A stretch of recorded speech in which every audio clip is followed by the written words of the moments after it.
mugambe muntuusiza obubaka buno eri kabaka we Fort kabaka w'Ettoolo. Museveni yabadde mu kusamira n'omusamize gwe yaleese omutwe yaleese ttiimu y'abasamize yakulembeddwa omusajja omusamize naye nga nzaalwa ya Angola naye nga yavudde nzaalwa ya Angola naye oba ng'abeera mu Zambia naye nga wa Angola origini ye ya Angola ali mu State House bazze nga bazze kuwonga okulaba emikolo gy'okuwonga Muhoozi. Bagezezaako twala obuyinza muka Museveni yagenda mu Isirayiri ng'asaba bamusabire okubeera okufuga ku Uganda. Isirayiri ne bannabbi ba Isirayiri ne bamugamba tolifuga Uganda kuba mu ngalo zo mulimu omusaayi ate nga gwe Abannayuganda bw'oyagala ofuga tojja kufuga Uganda. Muka Museveni njagala yeegaana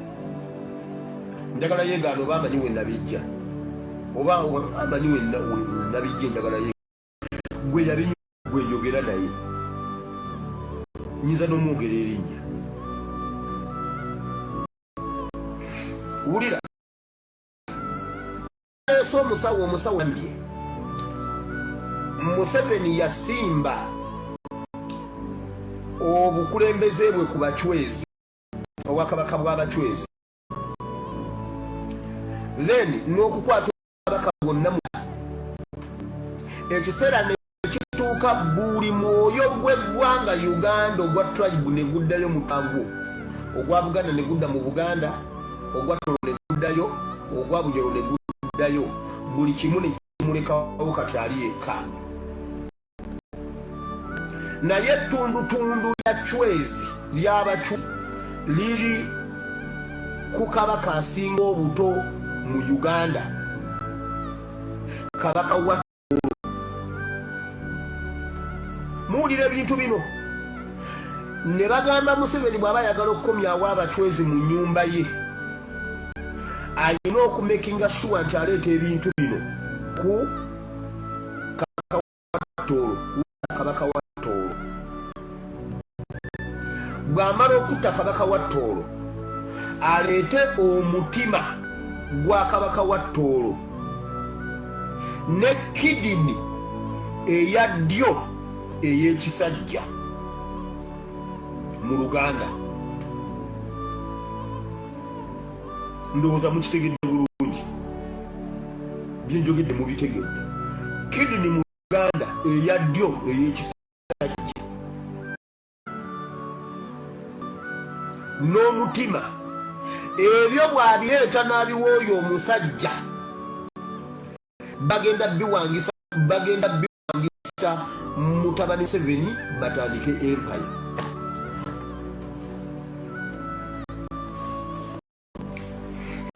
Ebintu byengera muyinza obutabitegeera obulolya ye Museveni abeera yabikoze abantu omanye amazima gundi amazima galuma nzija wano nenjogera ebintu mwe ne mulowooza yati nno nsaaga bampuuga ne basula nga tebeebase sina kintu nali njogedde ku muntu nga nnimba.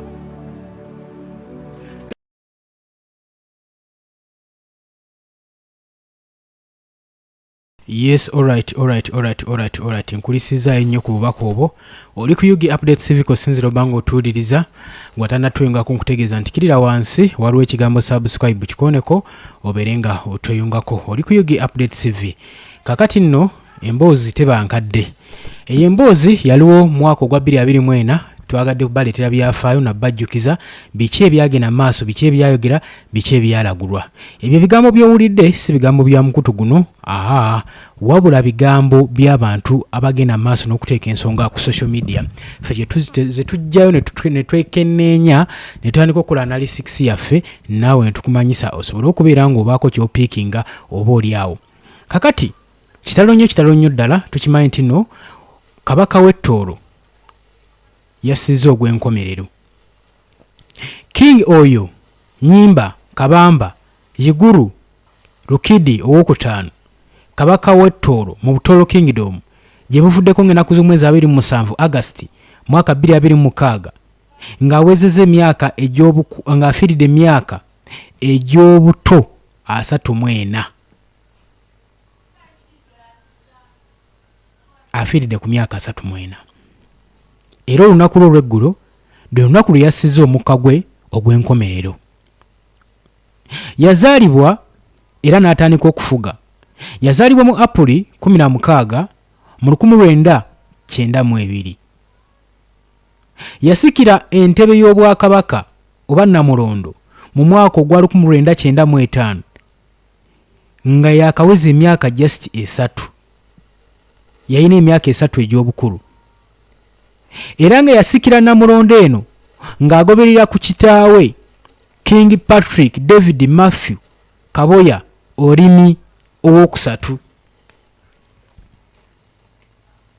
Nkugambye oli ku Yugi Update TV kosinzidde obanga otuwuliriza ng'otannatuyungako kirira wansi waliwo ekigambo subscribe kikoneko obeere ng'otweyungako. Abali mu diaspora tegeeza abali e Katoman, Dubai, Saudi Arabia, UK, US, Asia, South Africa, Kenya, nammwe abali mu Canada, Colombia mbatumiddeko nnyo, nammwe abali mu China. Mukola kyamaanyi nnyo okuyimirizaawo amayengo gano aga Yugi Update TV. Kakati wuliriza wetwogera ku byafaayo yayingira Guinness World Records.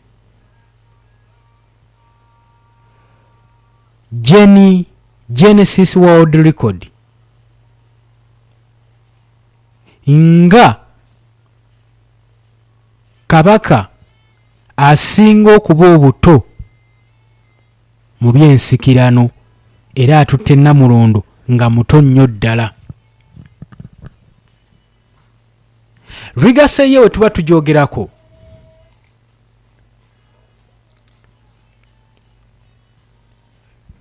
olw'okuba nti nno ye yali asinga obuto mu coronation. Mu ba free regents ng'omutadde ne maama we Queen Best Kemigisha era awo ne president wa Uganda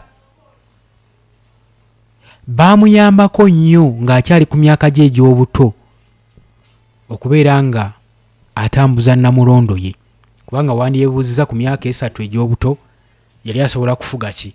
Eyambibwako maama we Kemigisha okussa ne Yoweri Kaguta Museveni tumuhabulwa naye yali omu ku balaabalaba ku bakuza saako n'obwakabaka bwa Buganda. Omwana oyo yali tava mu lubiri lwa Ssaabasajja Kabaka Emmengo era okuvaayo tujjukira bulungi nnyo ebiseera ebyo yali nga asuddewo Namulondo ye ng'era ng'obudde bwe n'ebiseera bye abimala ali wano Bulange Emmengo ng'ali ne Ssaabasajja Kabaka Ronald Muwenda Mutebi owa Buganda.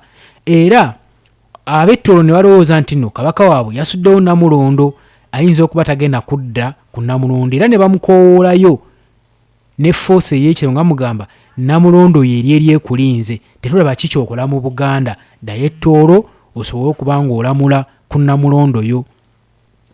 Ebiseera ebyo tubijjukire.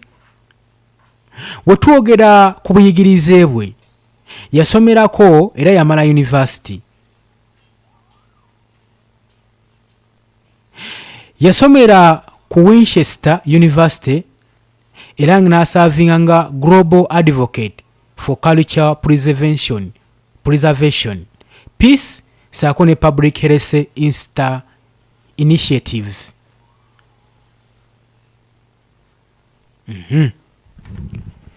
Oli ku Yugi Update TV kosinzidde okuba ng'otuwuliriza tugenda mu maaso ffe n'okukumanyisa ku byafaayo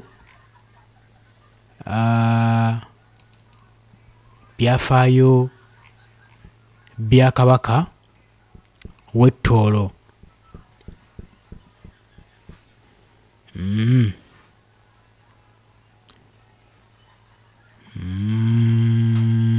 Oli ku Yugi Update TV kosinzira obba ng'otuwuliriza.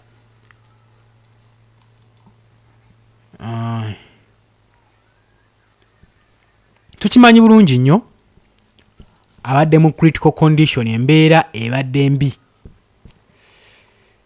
Embeera gy'abaddemu ebadde tewoomya nnakabululu. twogera ku ani?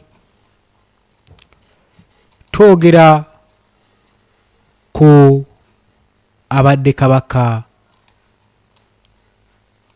w'Ettoolo. Sawa zino nga wenjogerera mugenzi kati. Wenjogerera nga mugenzi kitalo nnyo ddala. Kitalo nnyo ddala. Wuliriza.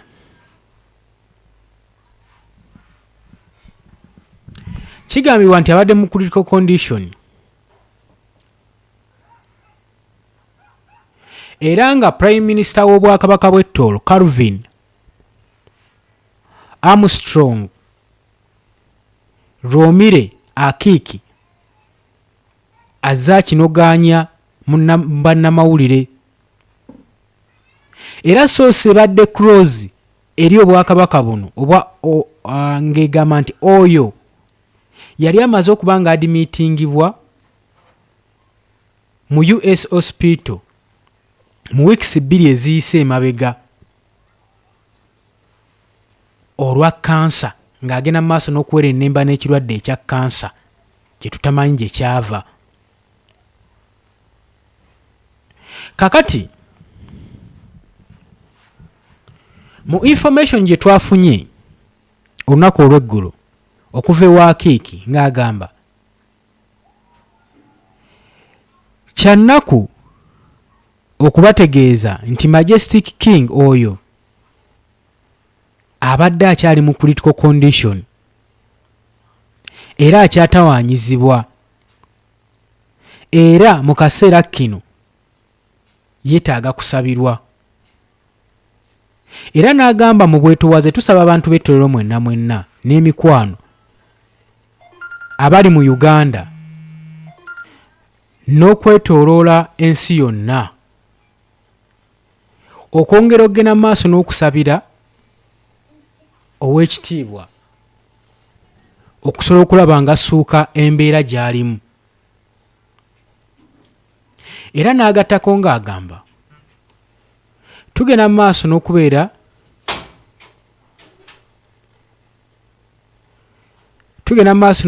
nga twetondera buli omu ebigenda mu maaso ebitambuzibwa rumors abasharinga information nga bagamba nti oyo yandibanga yamazeemu dda omusu.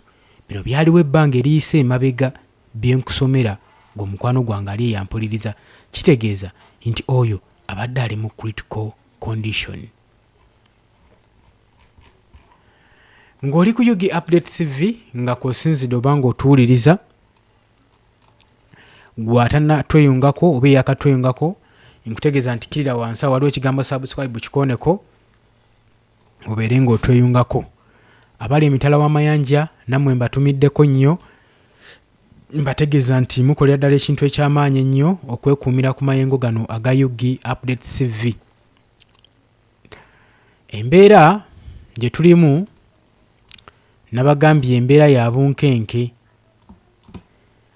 bikangabwa biboowe na maziga nga tugenda mu maaso n'okukungubagira kabaka wa Ttoolo oba abadde kabaka w'Ettoolo atuvudde ku maaso oba yatuvudde ku maaso olunaku lwe tukubye oluku emabega ng'ennaku z'omwezi 27 mu August 2026.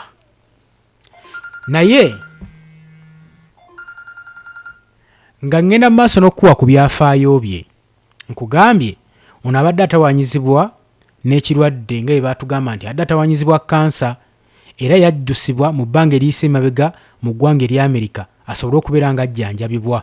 Wabula ebyavaayo si birungi, ebyavuddeyo si birungi.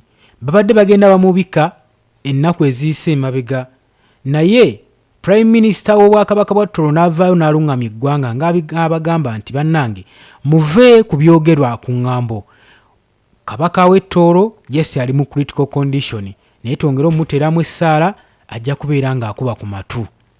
Era essaala ne tuziteekamu nga tulowooza oba oli awo munnaffe anaakuba ku matu naye kati agavuddeyo mawulire ga ssanyu mawulire ga nnaku sorry bitalo nnyo ddala obwakabaka bwa Tooro okubanga bafiiriddwa omukulembeze waabwe abadde abalungamya abadde abakulembera abadde agenda mu maaso nga gwe twandiise overseer waabwe akwatiridde Namulondo eno nkugambye yagifunira myaka 3 era yagisikira ku kitaawe mu myaka 3 egyo egy'obuto gye yalimu yali tasobola kufuga yali naye ategeererwa butegeerebwa ebiseera ebyo era nnyina saako ne mwami oli Kaguta Museveni wabulwa be bamu ku baamuyambako okutambuza Namulondo eyo. Bino nabibagambye dda yazaalibwa mwaka ogwa 1992 right. Namulondo n'agikwata mu mwaka ogwa 1995. Oli ku Yugi Update TV kosinzo bango otuwuliriza gwatanatweyongako nkutegeeza nti kirira wansi ekigambo subscribe ekiri nnyo kikoneko osobola okubeera nga otwegatako gwe mukwano gwange leeyo ampuliriza. Kakati njagala nkuwe kuwa ekitiibwa kabaka wa Tooro. Bino bye tunaamujjukirirako mu momenti ng'eno. Njagala mbeere nga mukuwa otegeere nti na bino byaliyo gwe mukwano gwange leeyo ampuliriza.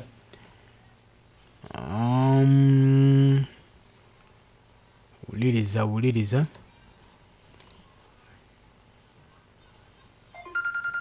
Prayer, Bishop. I always say, Lord, may you be a blessing to me so that I may be a blessing to others. Amen. So that's what I try to, to carry on across the kingdom. And, I thank God for my life. Just living every day is a testimony of its own. And that's how powerful God is. So many people don't make it into the new year, and, here I am standing, you and having this opportunity to talk about God and to talk about the Tooro kingdom, to talk about what we're doing in Tooro. And he's been faithful. That's all I can say. He's been a faithful God. And, I love him with all my heart. I continue to serve him both in public and in private. Yes, kakati awo yali agenda mu maaso n'okubeera nga yeebaza omutonzi amukuumye paka awo kubanga teyandibeddewo era teyandituusewo ng'omutonzi tali wamu naye. Badde musajja atya Katonda era ng'ebyobuwanga n'ennono abissaamu ekitiibwa era abadde mukulembeze ateetiiririra era abadde mukulembeze mulungi ddala. Tabadde mufuzi wabula abadde mukulembeze. Obukulembeze bwawukana n'obufuzi, ekyo njagadde okitegeere. Naye nga oli ku Yugi Update TV obudde empinda ebutuliiridde ebyafaayo mbikuwadde bulungi nnyo. Ekimuviiriddeko okufa abamu nga bwe babiwanuuliza akatambi mukalabye era olunwe gwe balusengamu mumulabye. Kati ffe ebisigadde tetusobola kujajinga wabula ogwaffe gwe batuusaako information. Gulowooza ki ekyabaawo? Jangu mu comment section otereyo endowooza yo. Nga mpitayita mu comment section mmwe abatera okujja ku live zaffe ne muteekayo comments, ngenda mu maaso n'okubeera nga nammwe mbasomamuko wano mbatumirako. Kakunji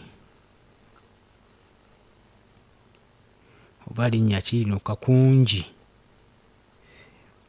se webale kubeerako linnya wadde terutegedde. Flower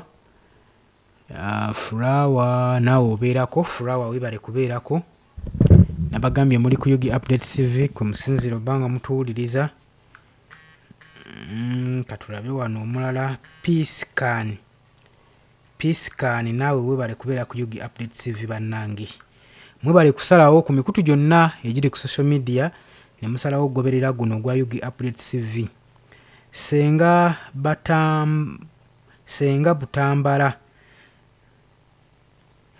Butambala nkutumiddeko nnyo naawe webale kubeerako.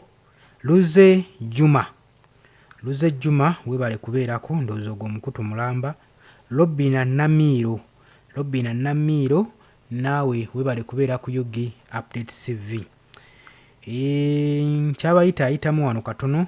Kirumira Mariam webale kubeerako nawe nkutumiddeko nnyo abeeka bakimanye nti gy'oli okyatemya bukofu. Kakungi Shero gwe erinnya lyo lyannemye. Mariam Matovu webale kubeerako muwagizi wa Robert Kyagulanyi Ssentamu webale kubeerako. Abigail Shafuru Abigail Shafuru webale kubeerako. Diana Kaddu webale kubeerako Diana Kaddu. Sekyanzi Sirodi olw'obudde nti empinde butuuliridde munzikirize tunziko olunaku olwaleero mbaagaliza olunaku olulungi mweraba.